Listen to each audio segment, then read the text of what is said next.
자, 오늘 요한복음 8장 말씀 계속 이어가겠습니다. 지난 시간에 이어서 3절입니다. 요한복음 9장 죄송합니다. 요한복음 9장 3절 말씀 같이 읽겠습니다. 시작. 예수께서 대답하시되 이 사람이나 그 부모의 죄로 인한 것이 그에게서 하나님이 하시는 일을 나타내고자 하심이라. 아멘. 자, 2절에서의 질문에 이어지는 말씀이죠. 제자들이 물어 이르되 랍비여 이 사람이 맹인으로 난 것이 누구의 죄로 인함이니까 자기이니까 그의 부모이니까. 구약시대에 육체적인 결함이라고 하는 것을 이들은 죄로 이해를 했어요. 자, 맹인으로 태어났다라고 하는 것은 죄와 연결지어 해석을 하는 겁니다. 자, 그런데 이것이 누구의 죄 때문이냐? 이 사람의 죄 때문이냐? 아니면 그 부모의 죄 때문이냐?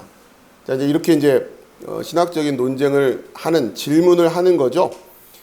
우리가 요한복음 9장을 살펴보면서 맹인이라고 하는 이 주제를 못 보는 건데 뭘 못 보는 거라고요? 성전을 알아보지 못하는 거, 이렇게 우리가 생각을 하는 거죠.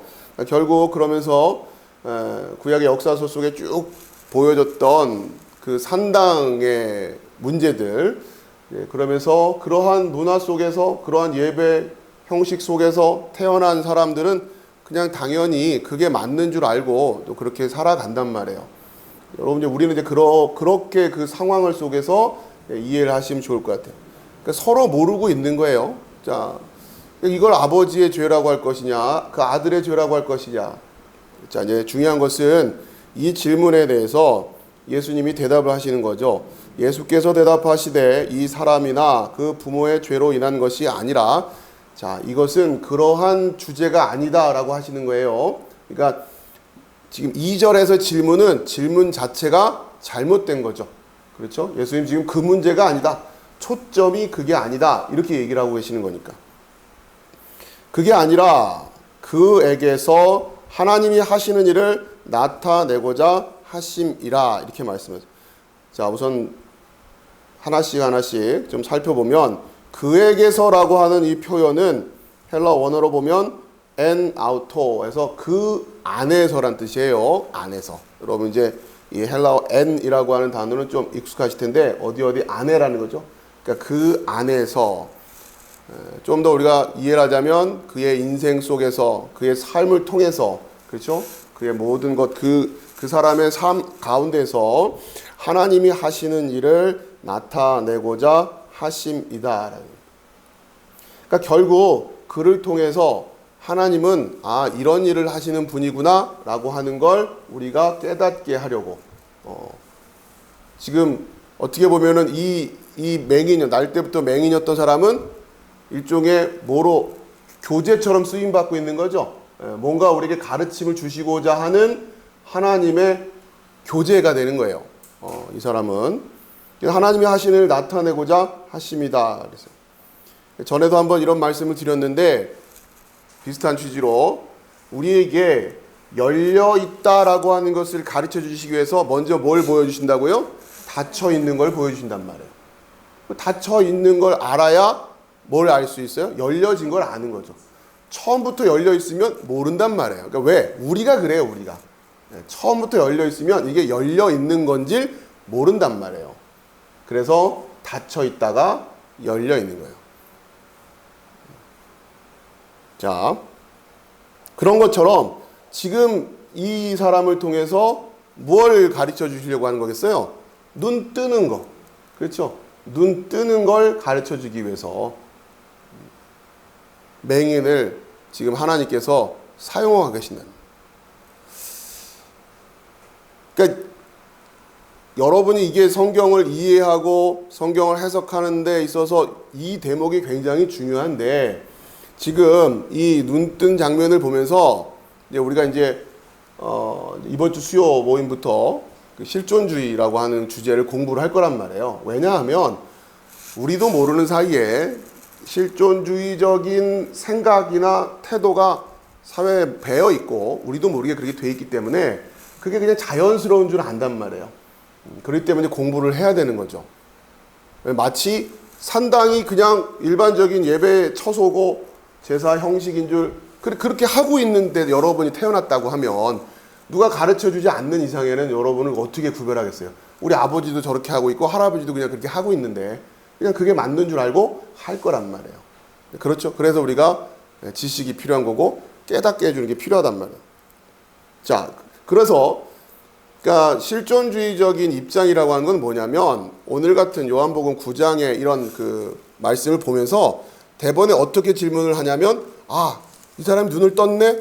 그러면 나도 어떻게 하면 눈을 뜰 수 있을까? 라는 쪽으로 관심을 가지면서 말씀을 보게 된단 말이에요. 이게 바로 실존주의적인 태도로 성경을 읽는 거예요. 그러면 당연히 거기에서 뭐가 나오겠어요? 눈 뜨게 하는 방법이 나오겠죠. 그러니까 그런 데 관심을 두게 되는 거예요. 이렇게 하면 눈을 뜰 수 있게 되는구나.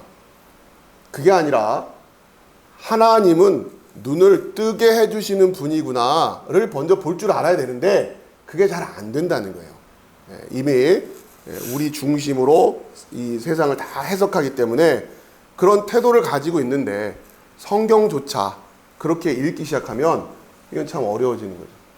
자, 그러면서 근데 또 한 번 단계가 또 있어요. 뭐냐면 하나님이 눈을 뜨게 해주시는구나 라고 하는 것까지는 같다고 치는데 여기서 또 멈추면 안 되는 게 도대체 이 눈을 뜨게 하는 장면을 통해서 이 역사를 통해서 우리에게 깨닫게 하시고자 했던 하나님의 의도가 뭘까? 뭘 가르쳐 주시려고 하는 걸까? 라고 하는 것까지 또 가야 되는데 표면적으로 눈 뜨는 현상에 우리가 또 집중을 하게 되면 이거는 안 못 보던 사람이 눈 뜨는 얘기가 된단 말이에요. 자, 안 못 보는 사람이 눈 뜨는 얘기는 성경에만 있나요? 네? 어디도 있어요? 심청전. 박집사님. 맞아요. 심청전에도 있잖아요. 물론 동화 같은 얘기지만 여러분 그러면 안 못 보는 자가 눈 뜨는 얘기가 쉽게 말하면 이런 수준의 이야기가 불경에는 없을까요? 그러면 부처님은 눈 뜨게 하는 능력이 없을까요? 생각해 보세요. 여러분 절에 다니는 분들한테 우리 하나님은 눈 뜨게 해주시는 분이야. 그러면 그분들은 대부분 그건 부처님도 해. 그럴 거 아니란 말이죠. 그죠? 공양미 300선만 갖다 바치면 눈을 뜨는데 무슨 얘기냐? 눈 뜨게 하는 얘기를 우리가 초점을 맞추면 안 된다는 얘기예요. 자, 여기서 성경이 우리에게 가르쳐주는 얘기는 뭐다? 성전에 대한 이야기를 가르쳐주는 거잖아요. 그거는 춘향전이 못 가르쳐주잖아요. 그렇죠? 그걸 볼 줄 알아야 된다고 하는 거죠. 자, 아무튼 그 주제, 그러니까 하나님께서 눈을 뜨게 하시는 일을 하시는구나. 여기에 또 머무르면 안 되고 이걸 통해서 뭘 보여주시려고 하는 거냐. 결국 성전이라고 하는 주제예요. 우리에게 뭘 볼 수 있게 해주시는 거라고요? 성전을 볼 수 있게 해주신단 말이에요. 그러니까 결국 그 성전이 무엇인지를 또 가르쳐 주실 거고 그 가르침은 성경밖에 없단 말이에요. 성경이 그러니까 그 하나님의 집에 대한 이야기는 성경 말고는 하는 데가 없어요. 자, 그렇기 때문에 결국 여러분이 말씀을 읽으면서 끊임없이 집중해야 되는 것은 내 문제를 푸는 어떤 그런 방법으로 이걸 이해하려고 하는 것이 아니라 이걸 통해서 하나님이 우리에게 무엇을 가르쳐 주시려고 하는 것인가, 무엇을 알게끔 하시려고 하는 것인가 할 때 여러분 성경을 앞으로 쭉 읽어 가시면서 여러분 개인적으로도 읽고 하실 때 성경의 주제가 쭉 창세기에서부터 마지막 요한계시록까지 성경의 주제가 뭐라고요? 성전이란 말이에요. 성전. 성전을 깨닫게 해주는 거예요. 하나님의 집. 그게 뭔지를 올바로 볼 수 있게 깨닫게 하신다. 그러니까 여러분이 거기에 관심을 들고 읽어야 되는 거예요. 모든 성경은. 1차적으로. 그리고 지금 우리가 하는 훈련은 그 주제가 보다 더 구체적이고 선명하게 드러나는 큰 줄기들을 따라가고 있는 겁니다. 그래서 여러분이 큰 줄기를 먼저 세우고 그 줄기에서 나오는 여러 가지 가지들을 통해서도 다양한 이야기들이 나오지만 이 이야기의 모든 줄기는 결국 성전 이야기다. 여러분이 그거를 확인할 수 있어야 된다고 합니다. 자, 그러니까 여러분 제가 나눠드린 그 자료를 보시면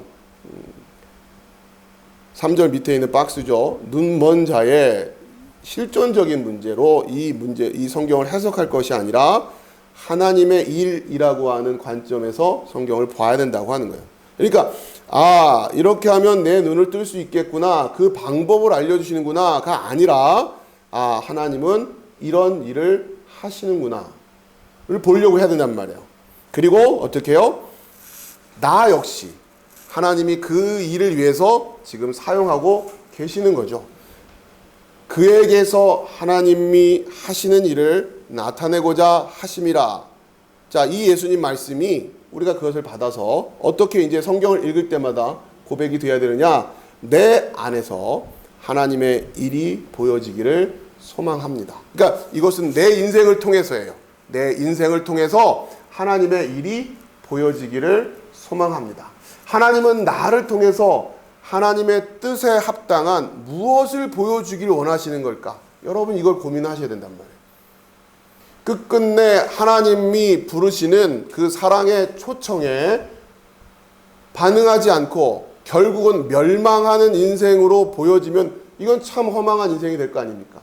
그렇죠? 그런데 하나님이 분명히 그런 일도 하실 거란 말이에요. 여러분 안에서 도대체 하나님의 일에 어떠한 일이 보여질 것인가? 여러분 이것을 관심을 두셔야 된다. 자, 그런데 이게 간단치가 않은 게 제일 그 마지막 칸이죠. 자, 그런데 그러니까 여러분 이 고백은 할 수 있어요. 내 안에서 나를 통해서 하나님의 일이 드러나기를 소망합니다. 그렇죠. 자, 그런데 그 아래 칸에 근데 왜 저입니까? 라는 질문이 사실은 이게 쉬운 게 아니에요. 자, 무슨 얘기냐면 우리 개신교가 놓치고 있는 중요한 주제 중에 하나가 마리아예요. 마리아.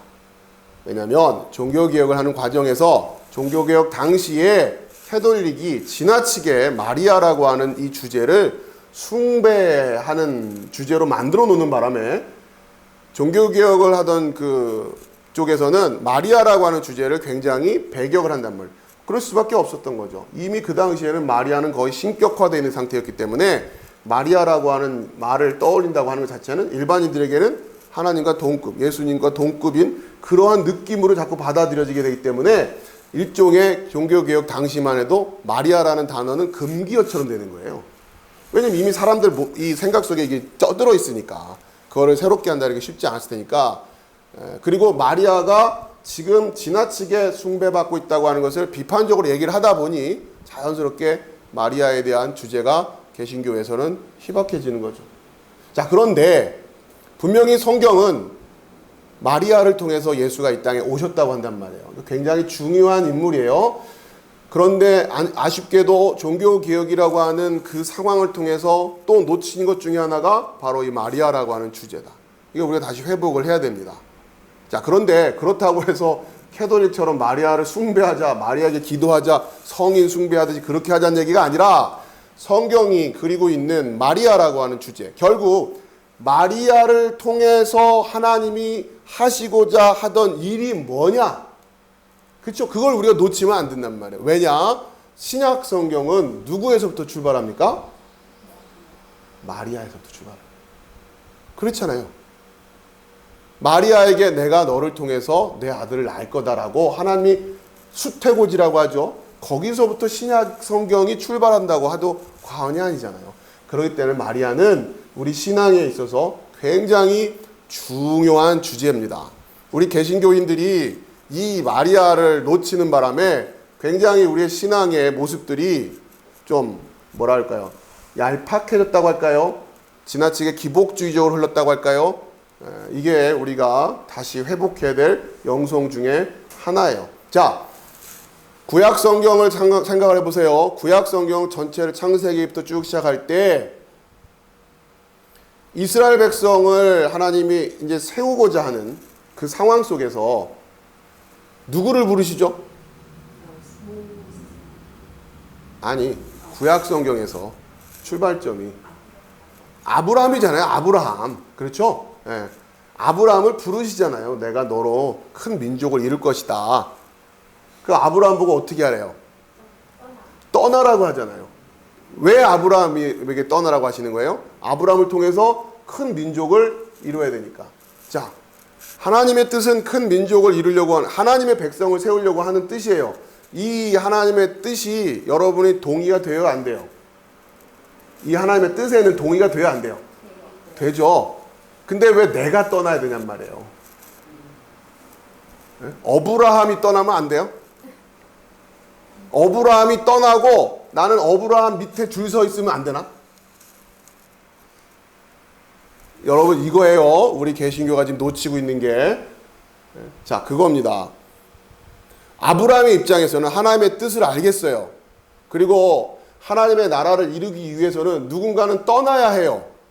그렇죠? 본토 친척 아벨 집을 떠나야 해요. 그 우상이 그득그득 드글드글했던 그 갈대아 우르를 떠나야 된단 말이에요. 그래야 백성이 만들어져요. 근데 왜 저냔 말이에요. 왜? 이 씨름을 해야 됩니다. 자, 마리아에게 하나님이 말씀하시잖아요. 내가 아들을 이 세상에 보낼 거야. 그래야 구원이 되거든. 마리아 입장에서는 그거 참 좋은 일인데요. 정말 귀한 일인데요. 근데 내가 그 일을 너를 통해서 하려고 하는데.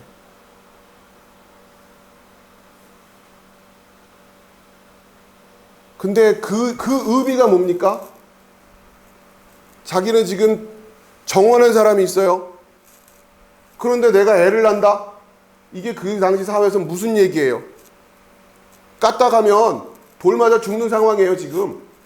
그래도 아무 소리 할 수 없는 상황이에요. 그런 위험 요소가 충만한 상황 아닙니까? 하나님이 아들을 이 세상에 보내시겠다고 하는 그 취지는 충분히 공감이 돼요. 그런데 그걸 왜 저를 통해서 하시려고 하는 거냔 말이에요. 마리아가 이거를 묵상을 했겠죠. 또 요셉도 마찬가지죠. 그 일은 너무도 귀한 일입니다. 그런데 왜 하필이면 제 정원자의 몸을 통해서입니까? 제 친구도 약혼을 했거든요. 마리아보다 제 친구 약혼녀가 신앙심이 더 좋은 것 같은데요. 왜 접니까? 마리아가 앞으로 감내해야 될 그 상황들은 뭐예요? 부정한 여인이라고 하는 손가락질을 평생 달고 살아야 돼요. 요셉 역시 마찬가지. 또 그리고 결국은 어떻게 되는 거예요? 그 아들이 십자가를 지고 죽어야 된단 말이에요. 여러분, 인간이 느낄 수 있는 가장 큰 고통이 뭘까요? 내 아들이 죽는 모습을, 내 자식이 내 눈앞에서 찢기고 손에 못질을 당해서 처형당하는 모습을 지켜보고 있어야 돼요. 차라리 내가 죽으면 죽었지. 인간이 인간으로서, 그것도 어머니예요. 어머니로서의 가장 큰 고통은 이거 아니었을까 싶어요. 차라리 마리아가 10번이고 내가 십자가에 달려 죽지, 내 아들이 내 앞에서 그렇게 죽는 모습을 지켜봐야 되는 게 마리아였어요. 하나님이 지금 마리아에게 너를 통해서 내가 그 일을 하려고 한다. 여러분, 마리아를 묵상을 하셔야 돼요. 이 맹인도 그랬을지 모르죠. 눈을 뜬다고 하는 것을 가르쳐주기 위해서 누군가는 눈을 감고 있었어야 되잖아요. 그리고 하나님께서 눈을 떠주시는 그 능력을 드러내야 되고, 그런데 왜 내가 평생 그 일을 당하고 살아야 돼요? 나 말고 저 사람을 통해서도 보여주실 수 있는 것 아니었나요? 왜 내가 마리아여야 되나요? 그거예요. 왜 저여야 합니까? 왜 제 아들입니까? 그게 마리아의 질문이죠. 근데 그것을 조각으로 나타내는 게 여러분 피에타라고 하는 조각상이죠. 죽은 예수의 시체를 이렇게 안고 있는 마리아예요. 그러니까 이 마리아의 어떤 뭐랄까요? 그 감정이라고 표기도 뭐하고, 그걸 이제 그 표현을 하려고 지금 이제 조각을 하는 거잖아요. 그러니까 여러분 이제 이러한 마음을 가지고 일단 아쉬운 대로 인터넷에서 피에타 쳐가지고 한번 그냥 보시면 그럼 그 표정과 이걸 표현하려고 했던 걸 한번 쭉 보시라는 거죠. 제가 우리 개신교인들이, 물론 캐톨릭 교도들이 얼마큼 이 마리아를 올바로 묵상을 하고 있는지는 모르겠어요. 근데 이제 문제는 그 마리아에게 내가 소원을 빌면 나를 들어주실 거야, 자꾸 이렇게 가버리니까 문제인 거지. 성경에서 이 던지고 있는 이 마리아라고 하는 이 인물을, 그리고 마리아를 통해서 우리가 묵상해야 될 것은 정말 굉장히 중요합니다. 우리의 믿음의 출발이 여기서부터 시작된다고 해도 과언이 아니란 말이에요. 여러분, 한 사람 한 사람이 가지고 있는 삶의 무게들이 있는데, 그것을 통해서 하나님의 일을 나타내시려고 한다고 할 때, 여러분 생각하시기에 인생이 다 똑같지가 않잖아요.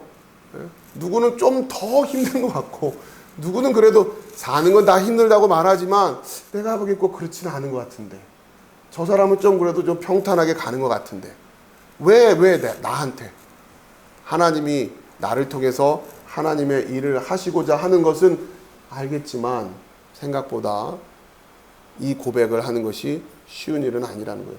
여러분, 그럴 때마다 마리아를 묵상을 하십시오. 마리아를 묵상. 이 질문이 답이 나와야 되는 거예요. 그리고는 주의 뜻대로 하시옵소서. 이 고백이 나올 수 있어야 되겠죠. 자, 뒷장으로 넘겨보세요. 여러분, 마리아를 배워야 됩니다. 마리아는 우리가 기도해주면은 기도 응답을 해주는 존재로 하나님이 보내신 게 아니란 말이에요. 마리아를 통해서 이걸 묵상하라는 거예요. 왜 저이죠? 왜 그 문제를 저한테 주셨죠? 왜 하필이면 저를 통해서 그 하나님의 뜻을 드러내시고자 하시는 거였죠? 이 마음이 여러분 안에 깊이 우러나고, 또 그럼에도 불구하고 하나님의 뜻에 순종하겠습니다 라는 고백으로 나아갈 수 있어야 된다. 자, 이제 4절이죠. 4절 우리 같이 읽읍시다. 시작. 때가 아직 낮음에 나를 보내신 이의 일을 우리가 하여야 하리라. 밤이 오리니 그때는 아무도 일할 수 없느니라. 그러니까 나를 보내신 이의 일이라고 하는 표현과 그 앞에 3절에 하나님이 하시는 일, 이게 이제 대꾸를 이루는 표현입니다. 하나님이 하시는 일, 또 나를 보내신 이의 일. 자, 그거를 우리가 해야 된다고 하는 거예요. 자, 그러면 이 요한복음 9장의 주제와 관련해서 우리가 해야 할 일이라고 하는 것은 뭐냐? 자, 이제 그것을 우리가 살펴봐야죠. 때가 아직 낮음에 나를 보내신 이의 일을 우리가 하여야 하리라. 아까 우리가 살펴본 것처럼 여러분 안에서 여러분을 통하여 하나님이 나타내시고자 하는 하나님의 일이 있었죠. 우리가 낮이니까 그걸 해야 된다고 하는 거예요. 자, 이 구체적인 모습들은 여러분 개개인의 인생에 있어서 다 다를 수 있지만 원리는 똑같다는 겁니다. 그리고 여러분이 이 하나님이 나를 통해서 하신 일을 우리가 한다고 할 때 첫 출발이 뭐냐? 마리아와 같은 고백이 나올 수 있어야 되는. 당연히 여러분한테는 질문이 될 수밖에 없는 거예요. 왜 저죠? 왜 저죠? 하나님의 일이라고 하는 게 뭐였습니까? 9장의 주제로는 눈을 뜨게 하는 일이었어요. 눈을 뜨게 하는 일. 우리가 해야 할 일이 뭐예요? 눈을 뜨게 하는 일인데, 우리를 통해서는 뭐가 보여질 겁니까? 눈을 뜨게 하는 건 누가 하시는 거? 하나님이 하시는 거. 우리는 뭘 보여주면 되는 거예요? 눈을 뜨는 거. 그렇죠? 여러분 눈을 뜨는 거예요. 그걸 하나님이 하시는 거고, 결국 여러분이 눈을 떴다는 얘기는 여러분이 무엇을 볼 줄 안다? 성전을 볼 줄 안다. 그렇죠? 이 주제로 연결하면 그렇게 되는 거죠. 이게 아직 낮이기 때문에 이게 가능하다는 거예요. 밤이 오리니 그때는 아무도 일할 수 없다. 하나님의 일은 눈을 뜨게 하는 일이고, 눈을 떠서 성전을 보게 하는 일이고, 이것은 낮에만 가능한 일이라고 하는 거예요. 한편으로는 낮에만 가능한 일이고 또 한편으로는 낮에만 의미 있는 일이에요. 무슨 얘기냐? 여러분이 눈을 떴는데 밤이에요. 그러면 의미가 없다는 얘기예요. 여기서 밤은 심판입니다. 심판. 심판 때는 다 눈 뜹니다. 우리가 요한계시록 때 봤죠? 심판 때는 그 하나님을 직접 보게 된단 말이에요. 다 눈을 떠요. 근데 눈을 떴는데 밤이에요. 심판 때예요. 그러니까 심판 당하는 거예요. 그러니까 어떨 때 눈을 떠야 된다? 낮에 눈을 떠야 되는 거예요. 낮에. 그게 지금 우리의 인생이란 말이에요. 그렇죠? 이 짧은 문장 안에 그 내용이 다 들어가 있는 거예요. 우리에게 허락하신 이 인생, 이게 낮이죠. 낮에 눈을 떠야 돼요. 낮에. 여러분 반드시 사망이 여러분에게 다가옵니다. 여러분 반드시 무덤에 갇힙니다. 여러분의 육신이, 그렇죠? 반드시 모든 사람들은 다 그렇게 어둠으로 가게 돼 있단 말이에요. 자, 그때 여러분의 영혼이 구원받아져 있지 않다면 그건 낮에 눈을 뜨지 않았다는 얘기거든요. 그럼 여러분 무덤 속에서 눈 뜬들 뭐 할 거예요? 무덤 속에 갇혀서 깨달은들 뭐 할 거냔 말이에요. 그죠? 그런 사람들에게는 둘째 사망이 기다리고 있다는 거죠. 낮이라고 하는 것은 다시 자료를 보시면 하나님의 일을 할 수 있는 때이기도, 또 하나님의 일이 하나님의 일로 보여지는 때, 또 볼 수 있는 때, 그렇단 말이에요. 그런데 아무도 일할 수 없는 밤이 오고 있다. 이건 누구에게나 동일하다는. 여러분 반드시 낮에 눈을 뜨시기 바랍니다. 네, 낮에 눈 뜨셔야 돼요. 자, 5절입니다. 같이 읽습니다. 시작. 내가 세상에 있는 동안에는 세상의 빛이로다. 예수님께서 내가 세상에 있는 동안에는 세상의 빛이로다. 그러니까 빛이니까 이 세상은 지금 어떤 상태예요? 아니. 세상에 빛이 와 있으니까 이 세상은 무슨 상태예요? 낮이죠. 낮. 그렇죠? 예수님께서 세상에 있는 동안에는 세상의 빛이다. 그러니까 지금 낮이란 말이에요. 그러니까 지금 빨리 눈 뜨란 얘기예요. 세상에 그 박스 보세요. 세상에라고 하는 것도 세상 안에라도. 자, 그리고 여러분 잘 아시는 요한복음 3장 16절 읽어봅시다. 시작.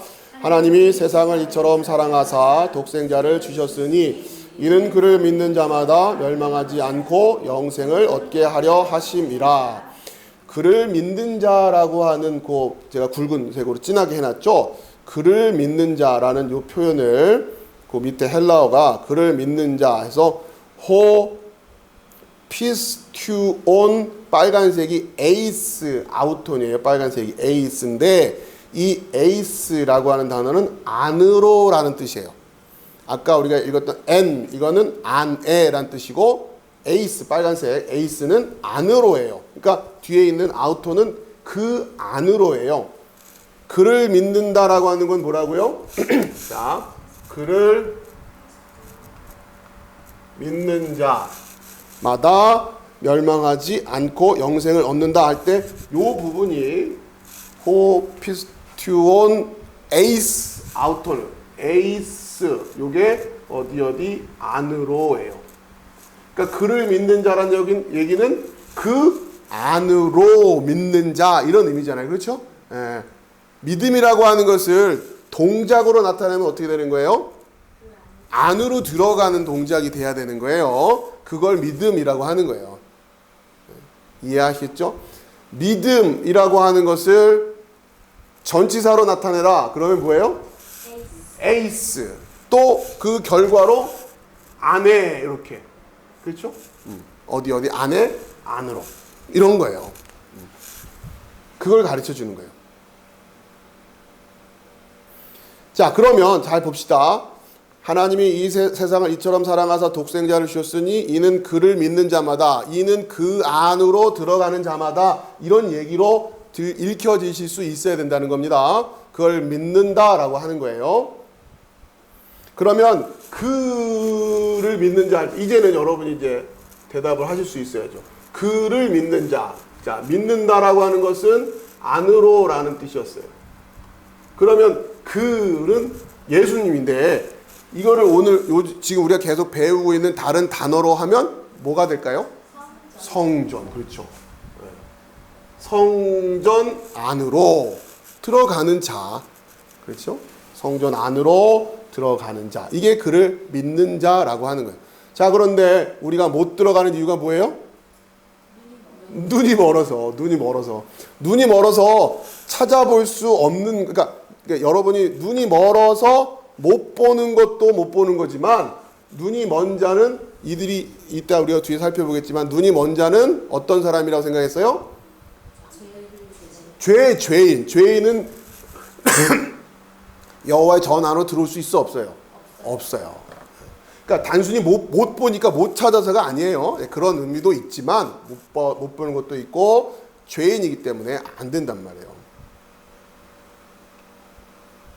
자, 이제 이해가 되시죠? 자, 그리고 그 안으로 들어가는 자들마다 산다라고 하는 이걸 가르쳐 주기 위해서 하나님의 그 일을 나타내기 위해서 또 사용된 게 뭡니까? 그 안으로 들어가는 자마다 산다 할 때 여러분이 생각나는 게 뭐 있어요? 어디 안으로 들어가서 살았어요?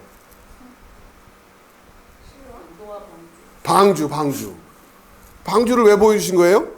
뭐 가르쳐 주시려고? 아니, 구원인데, 맞아요. 구원 맞는데 이 주제로 연결해보면 뭐 가르쳐 주려고? 안으로 들어가야 산다는 걸 가르쳐 주려고. 성전을 안다고 사는 게 아니잖아요. 그렇죠? 성전을 알았으면 어떻게 해야 되는 거예요? 안으로 들어가야 사는 거예요. 안으로 들어가야. 그럼 이제 우리가 이런 거죠. 노아의 방주가 지금 저기에 세워져 있으면 이제 가면 되는데 지금 그거 없잖아요. 그렇죠? 그러면 안으로 들어가는 건 도대체 어떻게 하는 거냔 말이에요. 그걸 배워야죠. 그렇죠? 결국 우리가 배우는 게 그거예요. 그 안으로 들어가는 걸 어떻게 하냔 말이에요. 지금 이렇게 무슨 뭐 예배당 들어올 때 문 열고 들어오면 여러분이 그 방주 안에 들어온 거예요?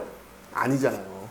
교회 안에 내가 들어왔다라고 하는 걸 마치 예배당 안에 들어와 있으면 교회 안에 들어왔다라는 마음이 우리에겐 들죠. 어쨌든 이 공간 안에 딱 들어오니까 난 교회 안에 들어왔다. 여러분 교회 안에 와 계시니까 여러분 이제 구원입니다. 근데 그게 맞겠냔 말이에요. 그렇죠? 그럼 우린 또 뭘 배워야 돼요? 안으로 들어가는 법을 배워야 되는 거예요. 그래서 교회를 알아야 되는 거고 내가 교회가 되는 법을 알아야 되는 거고 그런 거죠. 성경을 통해서 그걸 배워야 된단 말이에요. 자, 아무튼 성경에서 하나님이 계속 뭔가를 가르쳐 주려고 여러 가지를 쓰신 거예요. 그렇죠? 노아의 방주가 떠오르시면 돼요. 그 이미지를 생각하시면 된단 말이에요. 그게 예수 믿는 거고. 자, 그 다음에 6절입니다. 같이 읽어봅시다. 시작. 이 말씀을 하시고 땅에 침을 뱉어 진흙을 이겨 그의 눈에 바르시고. 자, 전에도 한번 설명드렸는데 이 장면이 뭐냐? 이게 연고 만드시는 거 아니죠? 그렇죠? 안약 만드시는 거 아니에요. 어떻게 하면 눈을 뜰 수 있을까에 자꾸 관심을 두다 보면 이게 치료법이 된단 말이에요. 그런 의미가 아닌 거죠. 진흙을 이겨 그의 눈에 발랐다는 얘기가 뭐냐? 이 사람의 상태를 우리에게 보여주시는 거예요. 뭘로 지금 눈이 덮여 있어요? 흙으로 덮여 있잖아요. 그렇죠? 흙으로. 흙은 생명이 없는 거잖아요.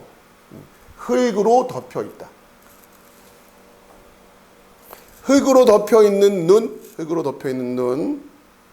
자, 이제 우리가 못 보는 이유가 뭐였어요? 우리 눈에 뭐가 가려져 있어서? 흙이 가려져요, 흙이. 그래서 못 보고 있는 거예요. 근데 여러분이 나는 본다고 하니, 우리 설교 제목이잖아요. 너희가 맹인이었더라면 죄가 없으려니와 본다고 하니까 죄가 그대로 있다. 그러니까 우리 여러분 눈에 지금 흙으로 덮여 있다고 생각하는 사람들이 이 세상 몇 명이나 있겠냐고. 잘 보이는데 이러고 있으란 말이에요. 그러니까 그걸 볼 줄 알아야 됩니다.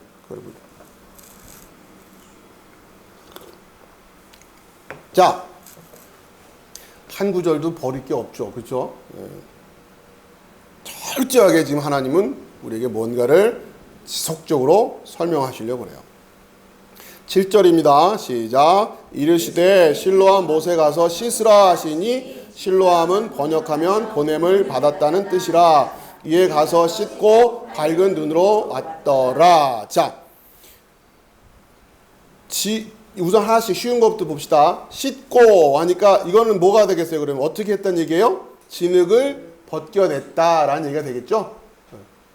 생각해보세요. 아니 어차피 씻어낼 거를 왜 왜 그걸 이렇게 덮어주시냔 말이에요. 그러니까 이거를 자꾸 뭔가 치료법처럼 생각해 보니까 우리가 이게 안약 바르는 것처럼 더더군다나 예수님의 침이 그 안에 들어가 있으니 그죠? 그런 얘기 우리 남자들은 저기 농담 삼아 막 군대 가서 그런 얘기 한단 말이에요. 막 앞에서 막 고참이 막 뭐라 떠들다 보면 막 침이 튀잖아요. 막 이러면 고참의 침은 아밀라제다 막 이러면서 로얄 젤이죠. 아밀라제는 침의 원어고 죄송합니다. 고참의 침은 로얄 젤이다 막 이러면서 피하지 말라 막 이래요. 자, 자꾸 그런 얘기 하다 보니까 예수님의 보기 싫은 고참의 침도 로얄젤인데 예수님이 침을 얼마나 이게 그냥 효력이 좋게 이렇게 자꾸 연상을 한단 말이에요. 자, 가서 씻었어요. 그러니까 진흙을 벗겨냈다. 이러니. 그렇죠. 여러분도 이 작업이 필요한 거예요. 자, 그 다음에 이제 실로암 못에 가서 씻으라 하셨어요. 여러분이 하나씩 공부를 했으니까 실로암 못이 이 요한복음 이 9장 쪽에 와서 의미가 있는 이유가 뭐냐면 그 전에 우리가 장막절 공부할 때 그 앞에서 장막절 공부할 때 성전에 물을 어디서 길러다가 가져갔다고요? 실로암 못에서. 그렇죠. 실로암 못에서 길러다가 어디다 갖다 놨어요? 성전에 갖다 놨어요. 그러니까 실로암 못의 물이라고 하는 것은 이게 여기 있든 아니면 성전에 담아다 갖다 놨든 장소가 중요한 게 아니라 실로암 물이라고 하는 것 자체가 바로 그 성전에 있는 그 물을 얘기하는 거 아니에요. 그렇죠? 이해되시죠? 자, 좀 정리를 해드릴게요. 여기 아래쪽에 실로암 못이 있어요. 자, 여기서 물을 길러다가 성전에다가 갖다 놓죠. 이게 아까 우리가 그 앞쪽에서 봤던 그 장막절의 풍습이었단 말이에요. 종교적인 예식이었잖아요. 그럼 결국 실로암 못에 있는 이 물이라고 하는 것이 결국 성전에 들어가 있는 그 물을 얘기하는 걸 거고 같은 얘기죠. 그리고 이 성전의 이 물은 장차 에스겔의 환상에서 보여줬던 성전에서 물이 흘러넘치는 그 물일 거란 말이에요. 그렇죠? 그러니까 결국 실로암 못의 물은 그 물이에요. 이해되시죠? 자, 다시 돌아와서 실로암 못에 가서 씻으라 그랬어요. 그러니까 결국 이 성전의 물로 씻어야 된다라는 얘기예요. 앞으로 장차 에스겔의 환상으로 나올 그 물, 또 여러분이 성경에서 물 하면 1차적으로 무슨 상징으로 이해해라? 진리, 그렇죠? 예, 말씀 이렇게 생각해요. 이거란 말이에요. 자, 그렇죠? 자, 그런데 실로암 못에 가서 씻으래요. 실로암. 근데 괄호 열고 해놨어요. 읽어봅시다. 시작. 실로암은 번역하면 보냄을 받았다는 뜻이라. 실로암이 무슨 뜻인가 봤더니 이거는 보냄을 받았다. 보냄을 받았다라고 하는 건데, 자, 이게 이제 우리 한글로 이렇게 돼 있으니까 그렇지만 제가 그 앞에 그 아래쪽에 박스에 보면 실로암 못에 물이 있는 곳 성전 그리고 두 번째 칸이에요. 보냄을 받음이라고 하는 요 단어가 헬라어로 읽으면 아포스텔로라고 하는 단어예요. 이 아포스텔로라는 단어에서 아포스톨로스라는 단어가 나와요. 이 아포스톨로스라는 단어는 사도라는 뜻이란 말이에요. 사도. 예? 바울이 자기를 뭐라고 불러요? 사도. 그렇잖아요. 사도. 예. 그러니까 결국 실로암 못 이 말은 언어적으로 보면은 결국 무슨 얘기예요? 사도. 사도. 이 당시 사도들은 다니면서 뭐 전하는 사람들? 복음 전하던 사람들. 그러니까 사도한테 가서 그 물로 씻어 이 얘기는 뭐겠어요? 그러니까 사도들이 전하는 그 말씀 들어라 이 이해가 되겠죠. 지금 이 요한복음을 듣고 있는 사람들한테는 그런 의미로 메시지가 지금 전해지는 거란 말이에요. 이 실로암 물 퍼와라 이런 얘기가 아니라 이게 성경이 그러니까 특히 유대 문화, 유대인들이 구약 성경은 그게 더 강한데 유대인들이 가지고 있는 독특한 이 뭡니까 그 영어로는 펀이라고 하는데 펀. 그러니까 이 그 단어의 발음이 비슷한 단어들을 이렇게 바꿔가지고 쓰면서 의미를 전하는 그러한 거를 펀이라고 얘기를 하거든요. 그러니까 그러한 그 테크닉들이 구약 성경에 굉장히 강해요. 그러니까 지금 그렇게 볼 줄 알아야 된단 말이에요. 자, 다시 정리를 해드릴게요.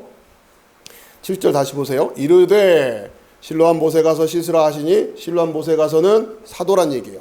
실로암은 번역하면 보냄을 받았던 뜻이라 이게 또 친절하게 설명을 해주잖아요. 이에 가서 씻고 밝은 눈으로 왔더라. 그러니까 결국 이 복음서를 들고 다니면서 복음을 전하고 있는, 물론 이제 그때는 이렇게 뭐 책으로 들고 다녔던 얘기가 아니라 복음을 전하고 있는 그 사도들이 하는 그 말, 그게 바로 실로암 못의 물이란 얘기예요. 그리고 그 말은 다시 말하면 뭐예요? 에스겔 성전에서 장차 쏟아져 나올 그 물이, 그 물을 지금 누가 들고 다니면서 전하고 있는 거예요? 사도들이 전하고 있단 말이에요. 그렇죠? 그리고 예루살렘에 있었던 그 성전은 고작 기껏해 어디까지밖에 못 갔어요? 사해 바다까지밖에는 못 갔잖아요. 그런데 이 성도 그러니까 사도, 이 보내심을 받은 이 사도들은 말씀을 들고 어디까지 가요? 땅 끝까지 간단 말이에요. 물이 바다 덮음 같이. 그죠? 그거예요. 그 역사가 하나님의 뜻이다라고 하는 거예요. 그리고 그 일을 여러분을 통해서 되어질 거다라고 하는 거죠. 그런 여러분들이 얘기해야 돼요. 나를 통해서 그 일이 나타나기를 소망합니다. 자, 그런데 우리 각자 인생의 모습도 다 다르고 삶의 처지도 다르고 여러분들이 가지고 있는 십자가의 모습도 다 다르죠. 여러분이 짊어지고 가야 될 십자가가 다 다르단 말이에요. 그럼 다시 한번 누구에게나 질문할 수밖에 없는 거죠. 왜 저에게서? 그렇죠? 여러분이 이걸 잘 묵상하셔야 되는 거예요. 여러분의 인생을 통해서 여러분이 가지고 있는 독특한 인생들이 있단 말이에요. 그걸 통해서 하나님이 나타내시고자 하는 하나님의 뜻이 있어요.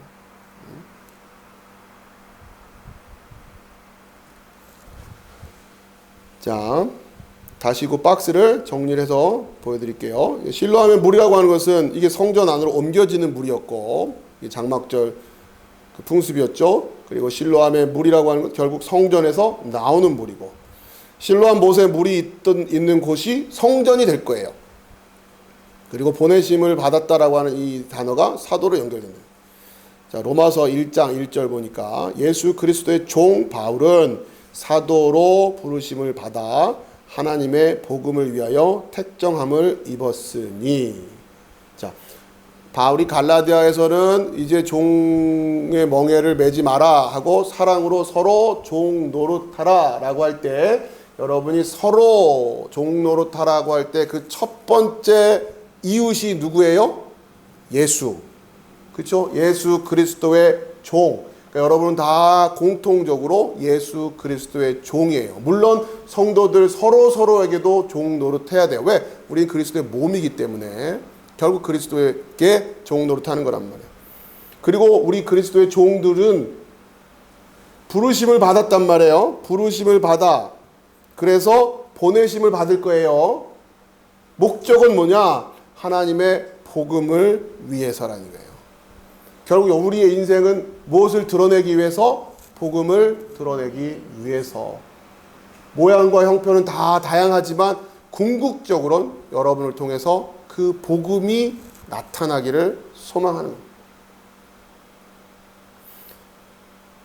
그런데 이 복음이라고 하는 것이 오늘날 점점 너무 값싸지는 거죠. 내 문제 해결하는 기쁜 소식이 돼버렸어요. 그거 아닙니다. 자, 그래서 복음서에서 예수님이 그 복음의 핵심을 우리에게 삶으로 보여주시고, 사도행전에서 이것을 사도들이 전하고 다니고, 서신서는 그렇게 세워진 교회들에게 사도 바울이 튼튼히 교회를 세워가기 위해서 쓰고 있는, 이 모든 것들이 결국 복음을 위해서 되어지고 있는 일이고, 그것을 위해서 예수는 뭘 하셨고? 십자가를 지셨고, 그것을 위해서 사도행전의 사도들은 그렇게 목숨을 걸고 복음을 또 전했고, 자신들의 그 상황에 맞게끔, 또 서신서에 나와 있는 각 교회들은 또 바울에게 때로는 책망을 받아가면서 든든한 교회로 서가기 위해서 애쓰고 수고를 했을 거란 말이에요. 이것을 위해서 성경에 미처 기록되어 있지 않은 무수히 많은 믿음의 용사들이 있다라는 거죠. 히브리서에서 그것을 우리에게 가르치는 그 허다한 증인들이 있다. 마치 구름같이 있다는 얘기예요. 구름같이. 예수님이 구름 타고 오신다고 하는 게 우리가 지금 기상현상으로 보고 있는 저 구름을 타고 오신다는 얘기가 아니라 예수님이 한번 움직이면 뭐가 움직여지는 거예요? 같이 성도들, 진짜 성도가 된 그들이 같이 움직여지는 거죠. 왜? 다 몸이니까. 그 성도들의 그 모습이 마치 우리가 수백만 명이 모여 있는 걸 딱 봐봐요. 뭐 같아 보이겠어요? 구름처럼 보일 거 아니에요.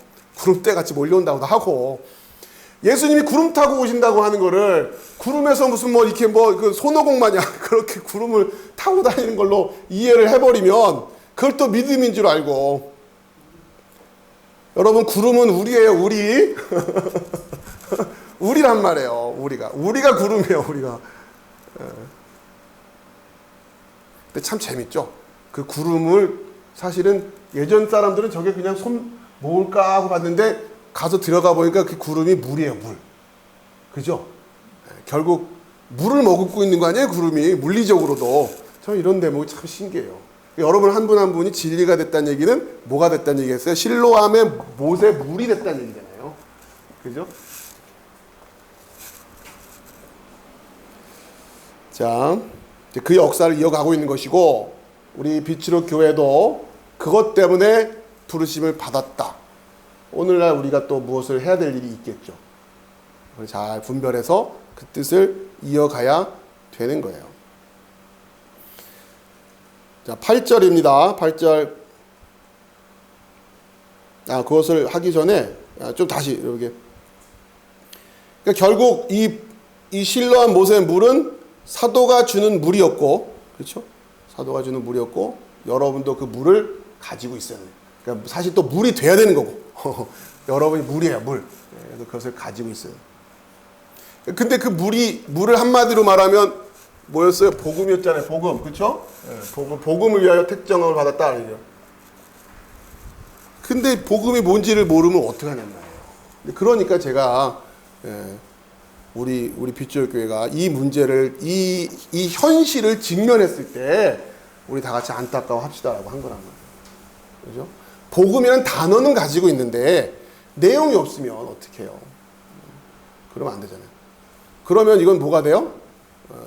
구름이 아니라 연기예요, 연기. 겉으로 볼 때는 구름 같아 보이는데 그 속에 들어가면 이게 흩어져 버려요. 모래바람 같은 것들이 되는 거죠. 멀리서 보면 모래바람이 몰려오는 거나 구름이나 크게 차이가 없겠지만 구름은 물을 가지고 오는 거고, 그래서 구름이 오면 대지를 적시고 생명을 주는 거예요. 그런데 멀리서 볼 때 모래바람 똑같아요. 그러니까 보기엔 여기도 복음이래고 저기도 복음이래요. 간판은 복음이에요. 내용이 없잖아요, 내용이. 그게 바로 모래바람이란 말이에요. 모래바람. 물을 머금고 있는 구름이 돼야죠. 모래바람이 되면 어떻게 돼요? 모래바람 들이닥쳐봐요. 그냥 황폐해져 버리는 거예요. 그래서 제가 여러분들에게 복음의 내용을 정확히 아셔야 됩니다. 복음이란 단어를 외친다고 이 역사에 우리가 쓰임받고 있다라고 하는 거예요. 자, 아무튼 들을 귀 있는 분들만 들으세요. 8절 시작. 이웃 사람들과 전에 그가 거리는 것을 보았던 사람들이 이르되 이는 앉아서 구걸하던 자가 아니냐. 자, 이 구걸이라고 하는 단어도 여러분 기억나실지 모르겠지만 아무튼 꽤 오래된 단어인데, 구걸, 은혜를 구한다라고 하는 그들. 결국 본인이 가난함을 깨닫고 우리는 다 구걸을 해야 된단 말이에요. 제대로 구걸을 하는 게 문제죠. 아무튼 그 얘기예요. 여기서 출발하는 겁니다. 가난함, 성령 안에서 가난함, 애통함, 그렇죠? 그럼 애통한 사람들은 뭘 하게 되느냐? 구걸하게 되는 거예요. 구걸. 그걸 달라고, 그 은혜를 달라고. 그 자가 아니냐? 이게 지금부터 굉장히 중요한 메시지가 이어집니다. 자, 그러니까 그들은 이 사람이 이제 저기 구걸하던 사람인데 라고 평가받고 있지만 결국 이 사람을 통해서 구원의 모습이 그려지고 있어요. 여러분이 그걸 잘 보실 수 있어야 됩니다. 외부적으로 봤을 때는 그냥 거지처럼 뭔가 구걸하던 사람인데 우리도 구걸을 해야 돼요. 그래서 구걸하던 자로 시작을 해요. 인생이. 자, 9절 시작. 어떤 사람은 그 사람이라 하며 어떤 사람은 아니라 그와 비슷하다 하거늘 자기 말은 내가 그러하니. 자, 보니까 그 사람인 것 같기도 하고 아닌 것 같기도 하고 막 그래요. 지금 눈을 뜨고 나서 눈을 뜨고 나서 보니까 주변 사람들이 알아봐요? 못 알아봐요? 못 알아봐요. 거듭남의 모습이 이래야 된다는 거예요. 그렇지 않겠어요? 자, 그 변화됨이라고 하는 거예요. 눈을 감았던 자가 눈을 뜬 변화기 때문에 못 알아봅니다. 자, 그러자 10절에 그들이 묻되 그러면 내 눈이 어떻게 떠졌느냐? 11절에 시작. 대답하되 예수라 하는 그 사람이 진흙을 이겨 내 눈에 바르고 나더러 실로암에 가서 씻으라 하기에 가서 씻었더니 보게 되었노라. 자, 지금부터 잘 보세요. 실로암에 가서 씻으라 하기에 가서 씻었더니 보게 되었습니다. 자, 이 표현이 굉장히 중요합니다. 앞으로 계속 이 주제로 이어지기 때문에 먼저 살펴봐야 될 것은 요한복음 2장 5절이죠. 우리가 먼저 살펴봤던 거. 같이 읽어봅시다. 시작. 그의 어머니가 하인들에게 이르되 너희에게 무슨 말씀을 하시든지 그대로 하라 하니라. 그렇죠? 이게 요한복음 우리가 초반에 요한복음을 쭉 읽어나가면서 굉장히 중요한 주제예요. 그렇죠? 뭐예요? 너희에게 무슨 말씀을 하시든지 그대로 하라. 자, 이걸 이 사람이 앞에서 고백하는 거예요. 예수님이 가서 씻으라고 해서 난 씻었습니다. 예, 물 떠라 그래서 물 떠왔더니 포도주를 변했습니다. 다 그러고 있는 거 아니에요. 그렇죠? 예. 그러면 이게 믿음이잖아요. 그렇죠? 자, 그런데 그러니까 하라고 한 대로 하는 사람이 있고 그 박스에 제가 구별해 놨죠. 예수님과 계속 언쟁을 벌이는 사람이 있고 지금 요한복음 안에 계속 이어지잖아요. 예수님 말씀에 계속 딴지를 걸고 계속 질문을 던지고 이건 뭐예요? 저건 뭐예요? 막 이런단 말이에요. 그런 안 되는 거예요. 안 될 수밖에 없어요. 그 다음에 예수님의 말씀에 순종하여 눈을 뜬 사람이 있고 담백하지만 이렇게 구별이 되는 거란 말이에요. 그러니까 뭐라도 하나 시작을 해야 돼요. 예수님 말씀대로 뭘 하나 시작을 해야 그 다음부터. 근데 가만히 멈춰 서서 계속 질문을 한다고 신앙이 해결되는 게 아닌 거죠. 그리고 여러분 알다시피 그 믿음의 발걸음은 내딛는 발걸음은 한 번으로 끝나는 게 아니잖아요. 지금 누군가는 여러분의 믿음의 진보에 있어서 누군가는 멈춰서 있는 분들이 있어요. 움직여야 되는데 계속 거기서 멈춰서 있는 거예요. 알죠. 알긴 알아요. 한 발자국 더 떼야 되는 줄 아는데 멈춰 있는 거란 말이에요. 그렇기 때문에 그를 믿는 자라는 단어가 뭐뭐 안에라는, 이거는 이제 정적인 개념이죠. 예수 그리스도 안에라고 하는 것은 상태를 얘기하는 거고, 안으로라고 하는 동작의 이미지도 있는 거예요. 우리는 계속 어떻게 해야 돼요? 걸어가고 있어야 돼요. 멈춰 서 있으면 안 된단 말이에요. 이 두 가지가 계속 긴장감을 가지고 이어져 있어야 돼요. 우리는 분명 예수 그리스도 안에 들어와 있어요. 그러나 또 안으로 가야 되는 거예요. 왜? 성막이 자꾸 움직이거든요. 그 출애굽 여정에서 우리에게 그 이미지로 보여주시는 거예요. 가만히 안 있는단 말이에요. 계속 움직인단 말이에요.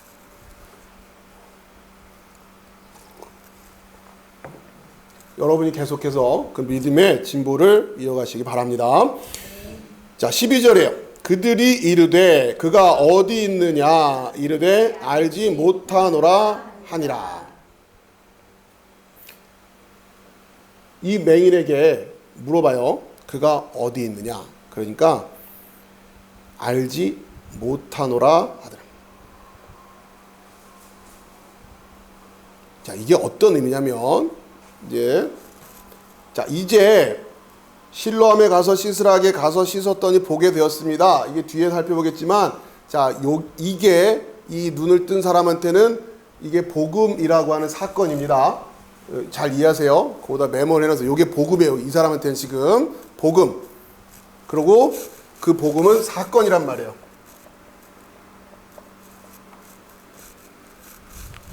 자, 이 사람은 뭐라고 얘기하고 있어요? 가서 씻으라고 했더니, 그래서 씻었더니 떴습니다.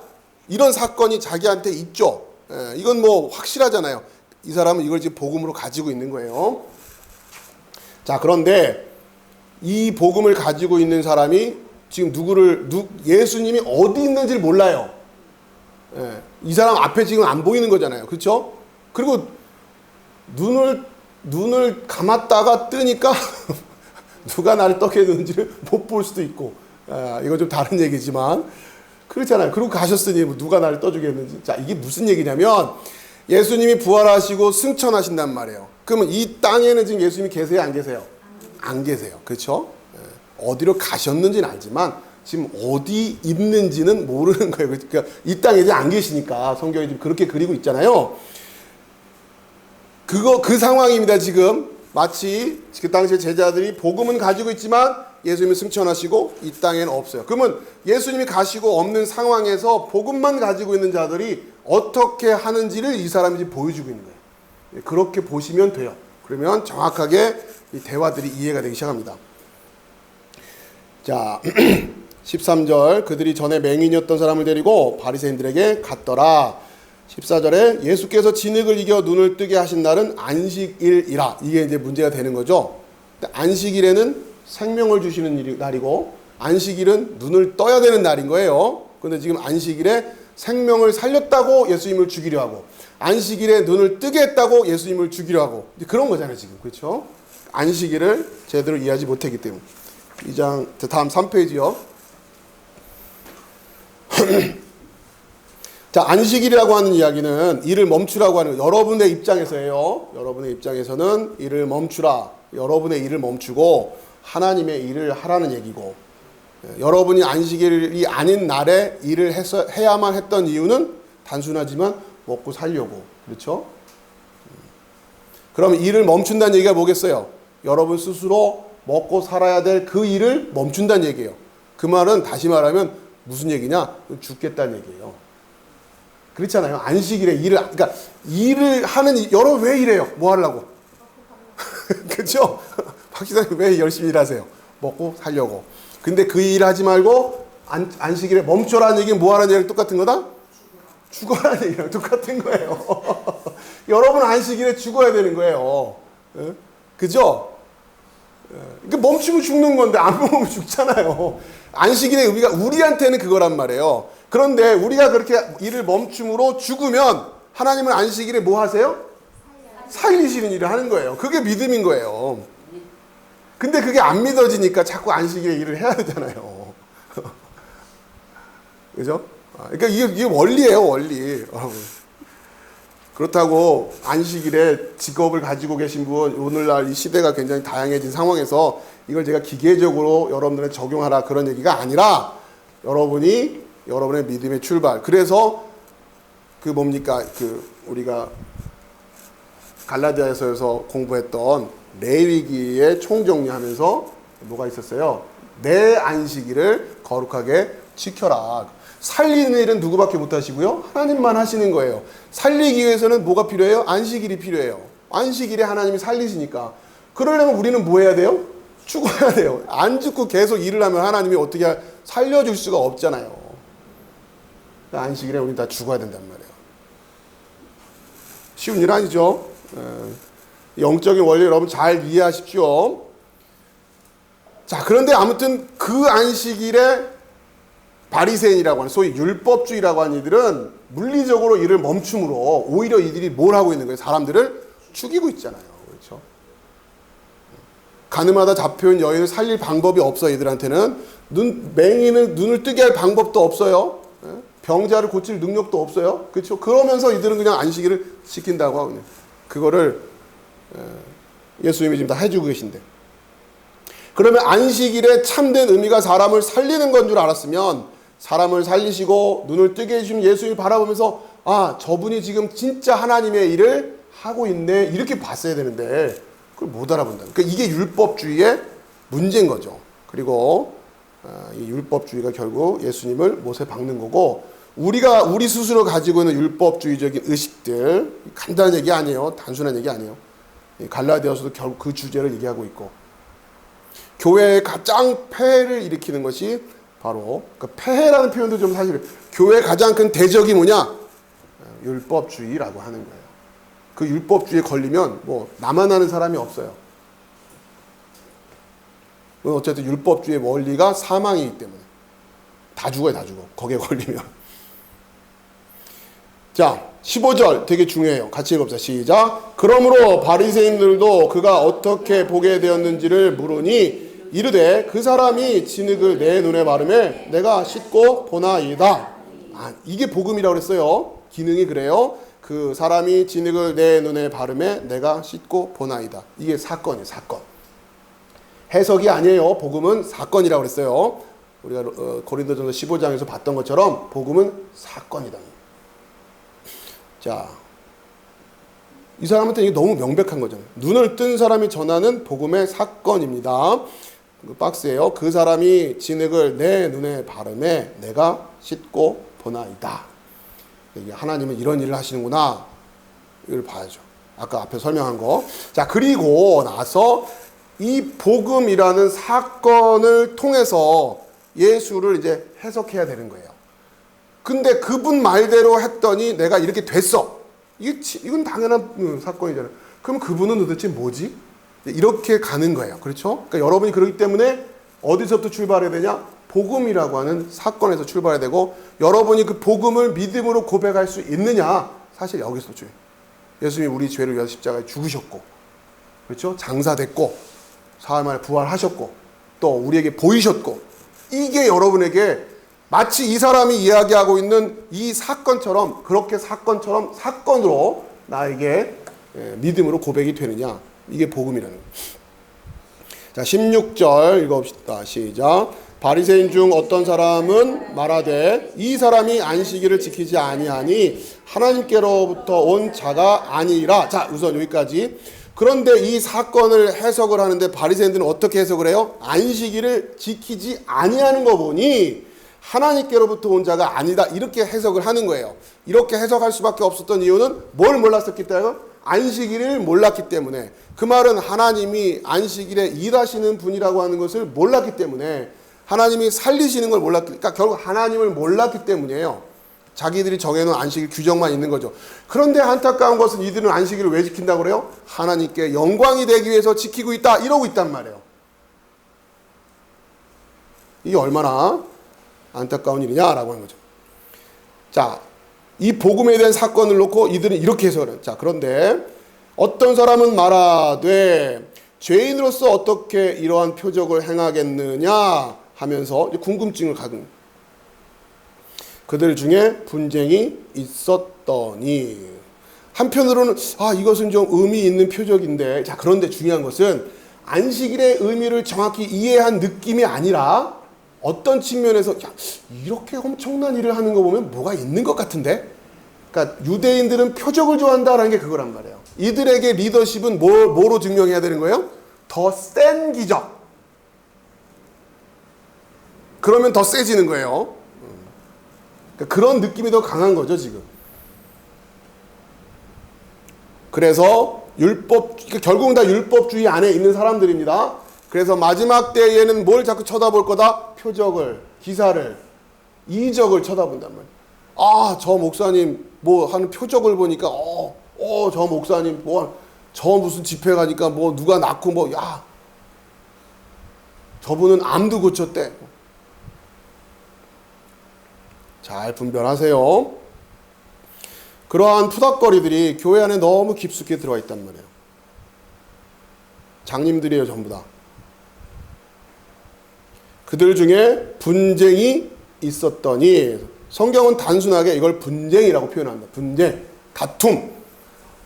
자, 우리가 성령의 열매, 우리가 공부하는데 성령의 열매 중에는 이게 없는 거예요. 그죠?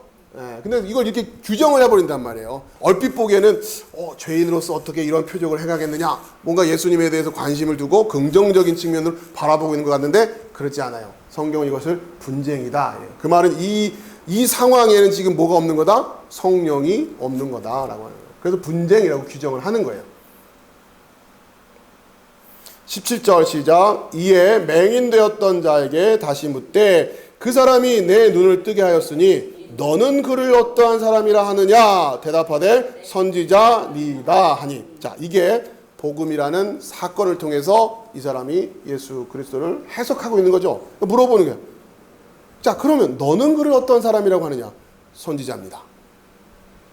물론 여기서 그리스도십니다. 이렇게까지 나왔으면 좋았겠지만, 자, 이렇게 지금 해석을 한, 크게 다르지 않은 표현이라고 여러분 이해하시면 돼요.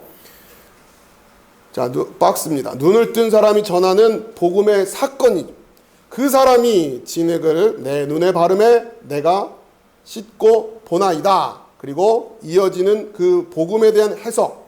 그는 선지자입니다.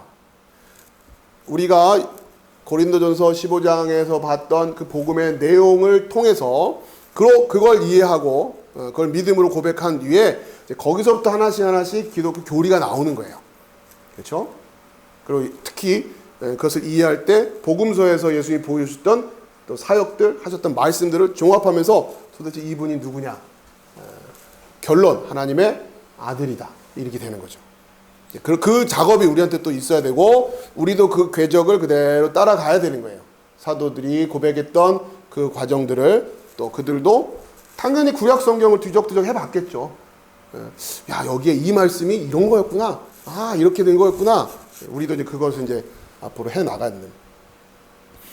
자, 그런데 18절 시작. 유대인들이 그가 맹인으로 있다가 보게 된 것을 믿지 아니하고 그 부모를 불러 묻되. 자, 근데 이들은 뭘 안 믿고 있는 거예요? 복음을 안 믿고 있는 거예요. 그가 맹인으로 있다가 보게 된 사건을 안 믿어요. 여러분, 예수님이 다시 오셔서 죽은 자를 일으켜 세운다고 복음을 믿을까? 아니라니까요. 복음이라고 하는 사건을 분명히 예수님이 한번 보여주고 가셨잖아요. 또 와서 그러시면 믿을까? 안 믿는다고요. 믿지 않아요. 그런다고 해서 되는 게 아니란 말이에요. 그러니까 이런 사람들이 있는 거죠.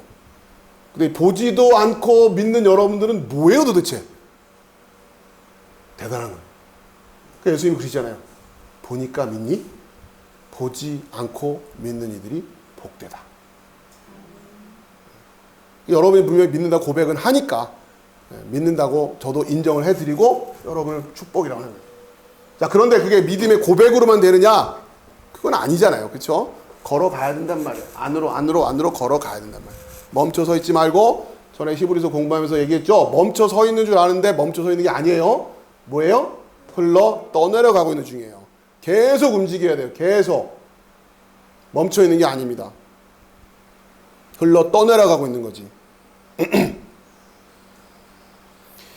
자, 그 박스에 그 부모를 불러 묻되 복음을 믿지 않아요. 그리고는 복음을 믿지 않는 상태에서 이 사람 저 사람 말을 듣는 거예요. 이 되겠어요? 안 되죠. 아무튼 예수를 해석해 보려고 하는 거예요. 그래서 부모도 불러다가 그냥 물어보고 막 한단 말이에요. 자, 19절. 이는 너희 말에 맹인으로 났다 하는 너희 아들이냐? 그러면 지금은 어떻게 해서 보느냐? 또 물어봐요. 20절에 그 부모가 대답하여 이르되 이 사람이 우리 아들인 것과 맹인으로 난 것을 아나이다. 자, 이들이 고백하는 건 여기까지. 우리 아들인 것, 맹인으로 난 것까지. 자, 이거는 뭐예요? 맹인으로 났다라고 하는 것은 죄인임을 고백하는 거예요. 거기까지는 가요. 그런데 이들이 뭘 주저하고 있습니까? 21절 시작. 그러나 지금 어떻게 해서 보는지 또는 누가 그 눈을 뜨게 하였는지 우리는 알지 못하나이다. 자, 이렇게 말해요. 모르는 것 같은데 성경은 뭐라고 덧붙이고 있냐면 그에게 물어보소서 그가 장성하였으니 자기 일을 말하리이다. 그러니까 직접 복음을 못 전하고 있어요, 이 사람들이. 그런데 죄도 깨닫고 뭐 다 얘기를 하는데 복음을 전하지를 못해요. 그리고 또 아들한테 밀어요. 왜 그런가 봤더니 22절 시작. 그 부모가 이렇게 말한 것은 이미 유대인들이 누구든지 예수를 그리스도로 시인하는 자는 출교하기로 결의하였으므로 그들을 무서워함이러라. 복음의 내용을 분명히 이들은 알고는 있었던 것 같아요. 근데 이것을 선뜻 전하지를 못해요. 그럴 수도 있고 제대로 몰랐을 수도 있고 아무튼 전하지를 않고 있어요. 이유가 뭐냐? 두려워하고 있는 거예요. 유대 당국이 출교할까봐. 그리고는 그 일을 누구한테 밀어요? 아들에게 미루는 거예요.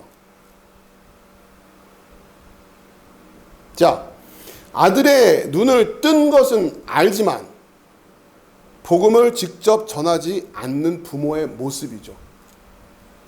자, 많은 크리스찬들이 여기에 속해 있단 말이지. 몰라서일 수도 있고, 그리고 여기는 당국자들 때문에 두려워해서 그랬다고 했는데, 무서워했기 때문에 무지해서일 수도 있고, 실제로 두려워할 수도 있고. 자, 이제 이 두려움들이 점점 이 사회에 차게끔 시대가 흘러가고 있죠. 대표적인 지금 우리의 영적인 싸움의 주제가 차별금지법이란 말이에요. 여기에 이제 미혹되고 있어요, 다들. 예. 여러분, 제가 카톡방에 올려드렸지만, 여러분 명심하십시오. 하나님은 죄를 혐오하신다는 거예요. 근데 혐오금지법 만들어요. 하나님은 죄인과 의인을 차별하셔요. 근데 차별하면 안 된대요. 그러니까 혐오라고 하는 단어 자체, 물론 그 법을 긍정하는 사람들이 어떠한 나름의 그냥 뭐랄까 순수한 마음에서 하려고 하는지는, 그러니까 그걸 동의하는 사람들이 그렇죠. 혐오하고 차별하는 것으로 문제가 일으킬 수 있으니까. 자, 그런데 보다 더 중요한 부분은 혐오라는 것 자체, 차별이라는 것 자체, 이 단어 자체를 금기어처럼 만들어 버린단 말이에요.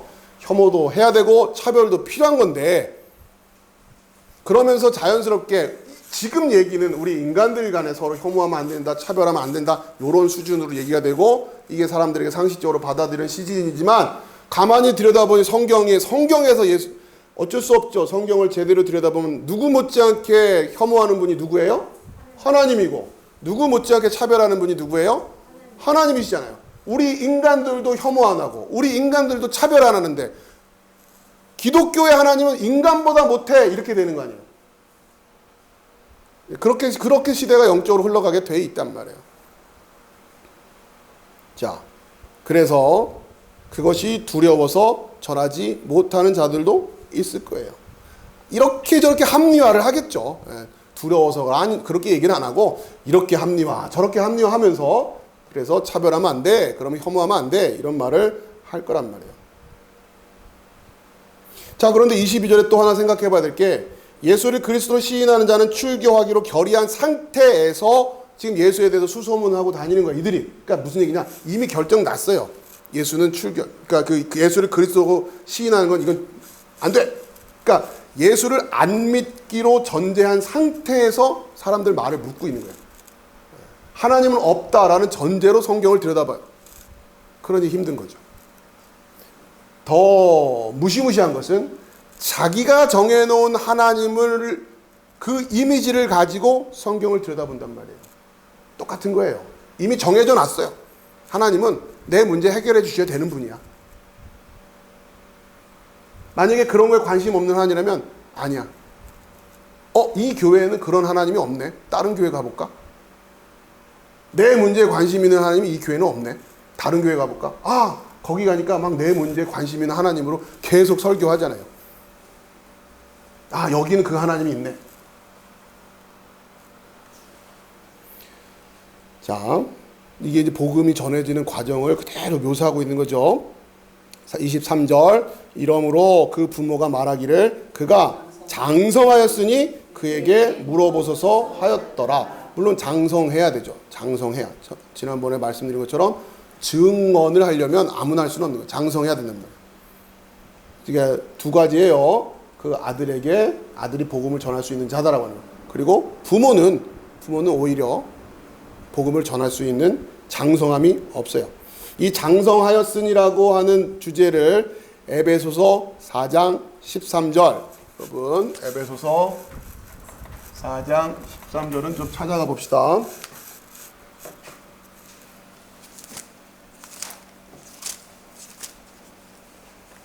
에베소서 4장 13, 이 장성함이라는, 자, 찾으셨나요? 에베소서 4장 13절. 자, 같이 읽어보겠습니다. 시작.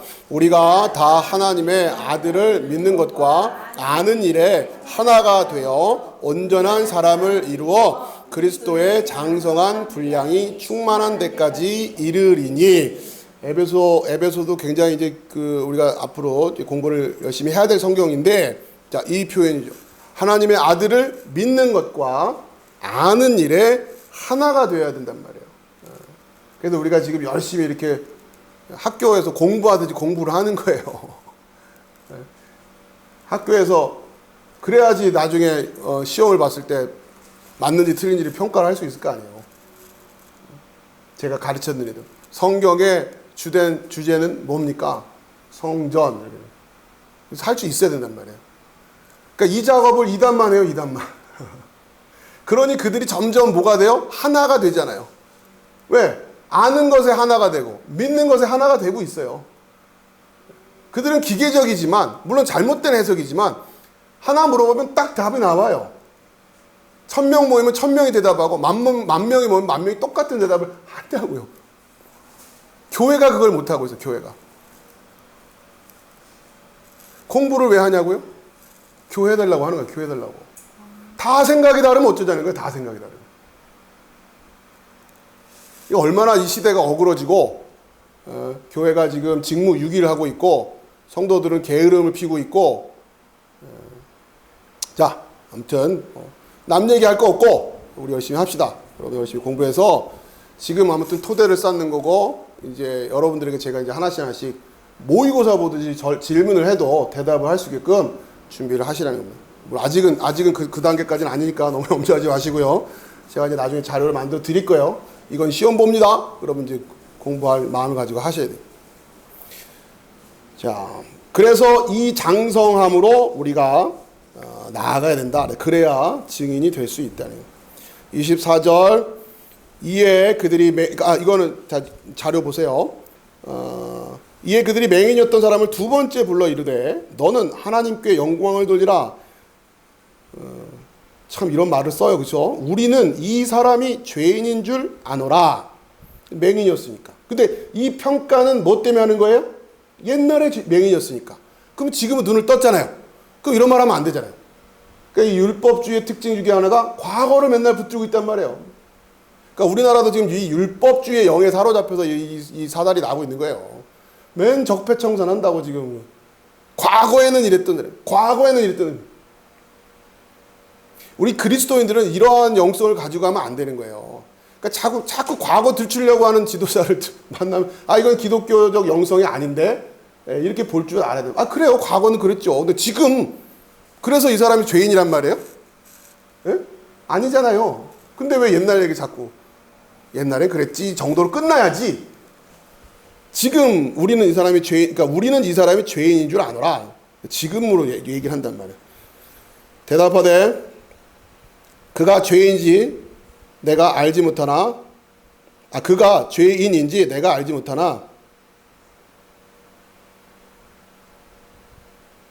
죄송합니다. 제가 지금 메모를 해놓은 거를 다른 걸 우리는 이 사람이 죄인인 줄 아노라.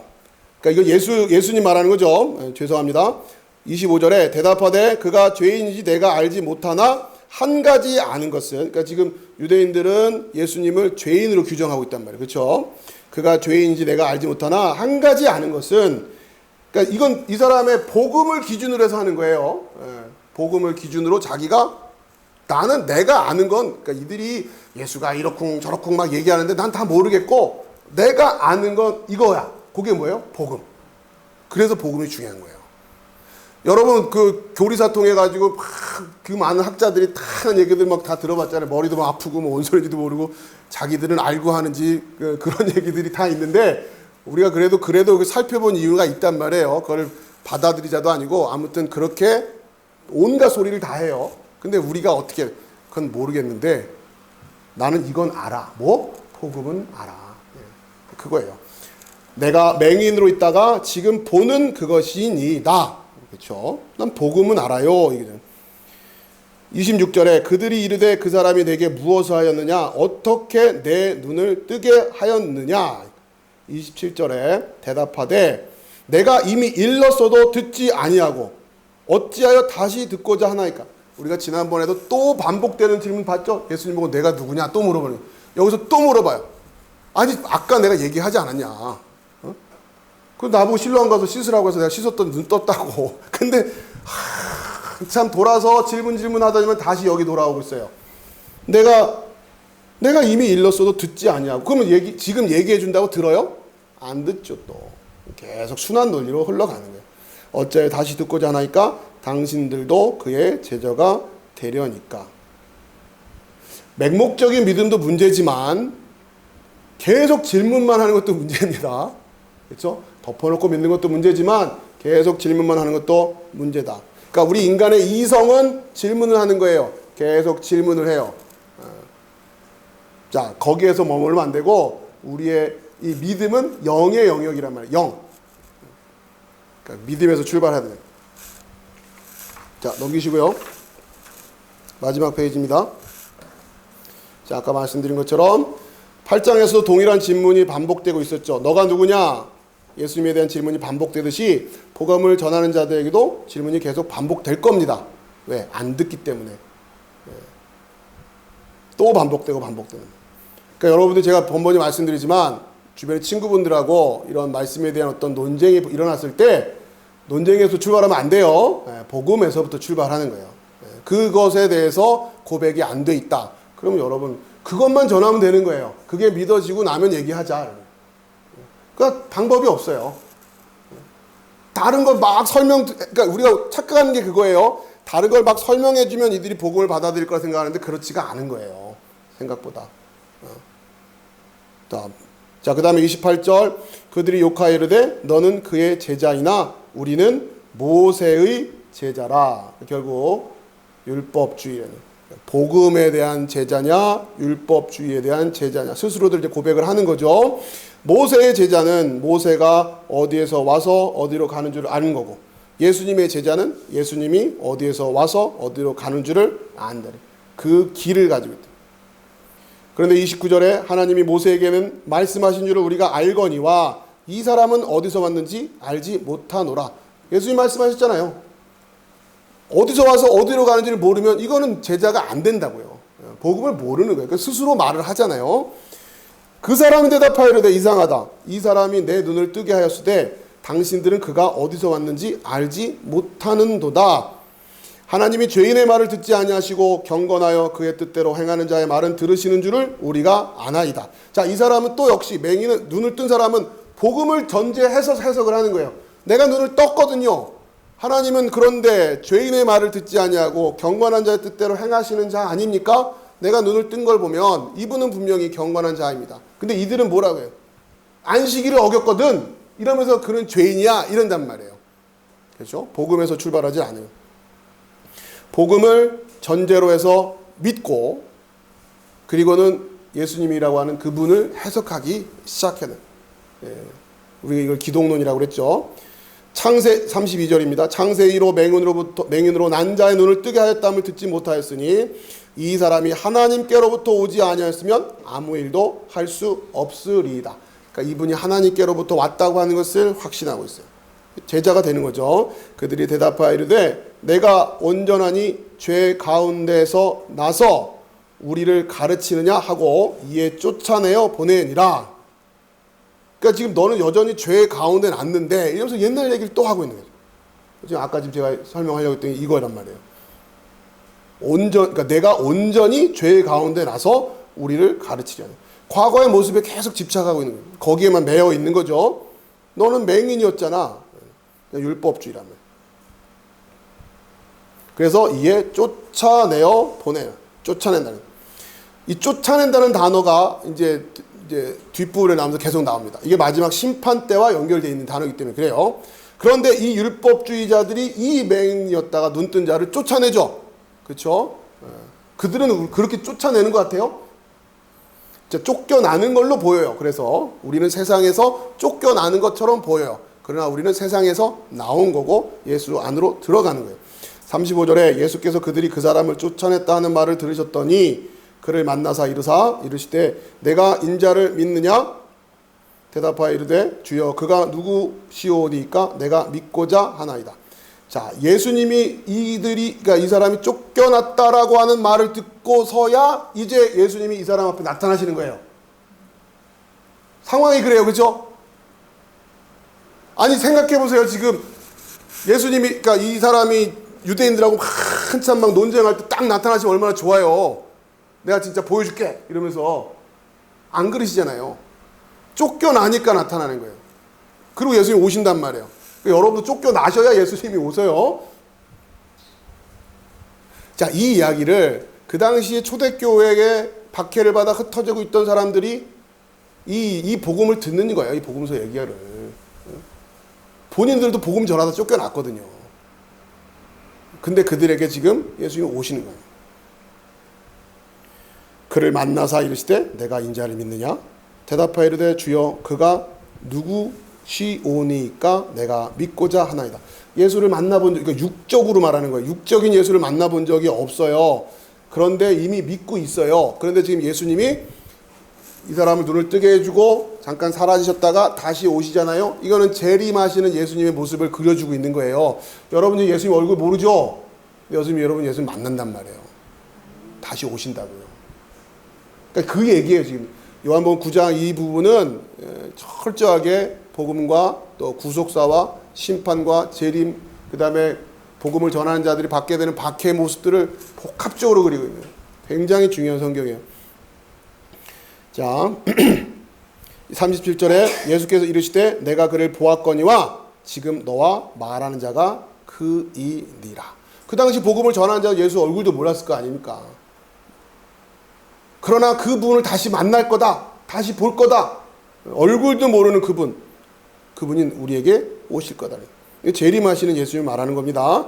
자, 그러자 38절에 이르되 주여 내가 믿나이다 하고 절하는지라. 그래서 다시 만나요. 재림하시는 예수님. 요한계시록 4장에 쓰던 하늘 예배 모습. 그렇죠? 그런 거예요 지금. 39절에 예수께서 이르시되 내가 심판하러 이 세상에 왔으니 보지 못하는 자들은 보게 하고 보는 자들은 맹인이 되게 하려 함이라. 예수님이 다시 오시는 상황은 심판이에요. 그렇죠? 심판하러 이 세상에 왔으니 보지 못하는 자들은 보게 하고 보는 자들은 맹인이 되게 하려 합니다. 자, 맹인이 되게 한다. 너희들은 나를 알아보지 못하니까 맹인이야 라고 예수님이 규정을 해버리시는 순간 맹인이 된다라고 하는 것은 죄 가운데 나서라는 거죠. 이건 유대인들이 그대로 말했잖아요. 앞에 보면 34절에 그들이 대답하려되 내가 온전히 죄 가운데 나서, 그렇죠? 모두 다 죄 가운데 나서요. 그래서 맹인이란 말이에요. 예수님 다시 오실 때 심판하면서 그들은 다 맹인이라고 규정을 해버려요. 그러니까 죄인이에요. 그러니 심판인 거예요. 자, 그러자 40절 이제 지금 심판 때니까 바리새인 중에 예수와 함께 있던 자들이 이 말씀을 듣고 이르되 우리도 맹인인가?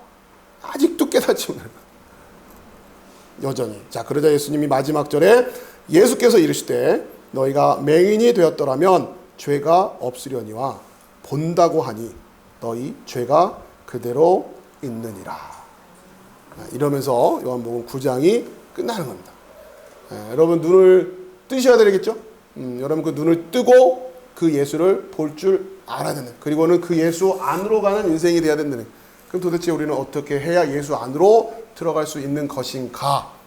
그걸 우리가 교회를 통해서 배운 갈라디아서를 통해서 또 바울의 서신을 통해서 그 예수 안으로 들어가는 법을 배워야 된다. 자, 이렇게 요한복음 9장을 마쳤고요. 다음 시간에도 계속 이어서 말씀을 이어가도록 하겠습니다. 자, 기도하겠습니다.